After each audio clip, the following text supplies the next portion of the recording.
এখন খেলাফতের গণতন্ত্রের যে সম্পর্ক বলছেন বা বিরোধ বলছেন বা হারাম বলছেন, আপনি হারাম শব্দ ব্যবহার করেছেন। আমার বক্তব্য হচ্ছে এটা একটা একাডেমিক বিষয়, যে গণতন্ত্র ইসলামে আছে কি না এটা একাডেমিক আলোচনা হতে পারে, কিন্তু বর্তমানে আমরা নেতৃত্ব বাছাইতে পদ্ধতি, এটাকে আমরা গণতন্ত্র বলছি, নির্বাচন কথা বলার স্বাধীনতা থেকে গণতন্ত্র। আমরা যেভাবে গণতন্ত্র বুঝি এটা ইসলামের বিরোধী বলে আমরা মনে করি না। গণতন্ত্র বলতে আমরা বুঝি নেতৃত্ব বাছাইয়ের প্রক্রিয়া, জনমতের প্রতিফলন, কথা বলার স্বাধীনতা। এই অর্থে গণতন্ত্র কোনো অবস্থায়, পদ্ধতি অর্থে গণতন্ত্র কোনো অবস্থায় ইসলাম বিরোধী না। দার্শনিকভাবে কিছু প্রশ্ন তুলতে পারেন আপনি, এখানে হয়তো বলবে ইসলামের সঙ্গে সংগতিপূর্ণ কি না, এটা প্রশ্ন ঠিকই আছে, কিন্তু পদ্ধতিগতভাবে গণতন্ত্র, সারা দুনিয়া গণতন্ত্র বলতে মানুষ যা বুঝে, আমরা যা বুঝি, এটা ইসলাম বিরোধী নয়, যা হারাম বলার সুযোগ নাই। এটা বড় বড় স্কলারের একমত সারা দুনিয়ার আছে, কিছু কিছু স্কলার তো ভিন্ন মত দিয়েছে, বিশেষ করে সৌদি স্কলার কিছু ভিন্ন মত দিয়েছে, কিন্তু সারা দুনিয়াতে সমস্ত ইসলামের স্কলারের একমত যে এটা হারামে পড়ে যায় না। কিছু ব্যাপারে আপত্তি আছে, গণতন্ত্রের কোনো কোনো প্রশ্নে আপত্তি থাকতে পারে, কিন্তু as a whole the system, এই সিস্টেমকে হারাম বলার সুযোগ নাই।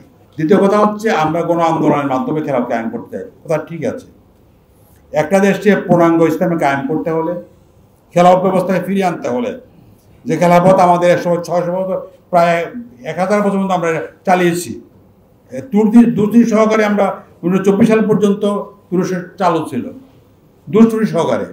কিন্তু আমরা খেলাফত বলতে যেটা বুঝি মূলত এটা হচ্ছে মূল খেলাফত। 30 বছর যে খেলাফত হোসাম কায়েম করে গিয়েছিলেন, সাহাবীরা কায়েম রেখেছিলেন, 30 বছর খেলাফতকে বলা হয় খেলাফতের আশেদা। আমরা তার আদলে বর্তমানে খেলাফত কায়েম করতে চাই। তো যেহেতু আমাদের দেশে নির্বাচন চালু আছে, আমরা এই জন্যই আমরা মনে করি নির্বাচনের মাধ্যমে আমরা এই পরিবেশ তৈরি করার চেষ্টা করছি, জনমত তৈরির চেষ্টা করছি। এমনি অংশ নিয়ে আমরা যখন ভূমিকা পালন করবো, তখন জনগণ যখন বুঝতে পারবে ইসলাম কায়েম হলে, ইসলামের রাষ্ট্র হলে পরে জনগণ সবচেয়ে কল্যাণ লাভ করতে পারবে, শান্তি থাকতে পারবে, দেশ এগিয়ে যাবে, সমৃদ্ধি লাভ করবে, তখন একসময় জনগণের মধ্যে আকাঙ্ক্ষা তৈরি হবে যে পূর্ণাঙ্গ ইসলাম কায়েম করার জন্য আমাদের রাস্তা নেওয়া প্রয়োজন, দাবি করা প্রয়োজন। যদি জনগণ সবাই দাবি করে বা বেশিরভাগ দাবি করে, তখন অটোমেটিক্যালি একটা আন্দোলনে পরিণত হবে। এই আন্দোলনের মাধ্যমে আমরা চূড়ান্ত পর্যায়ে আমরা কায়েম করতে পারবো।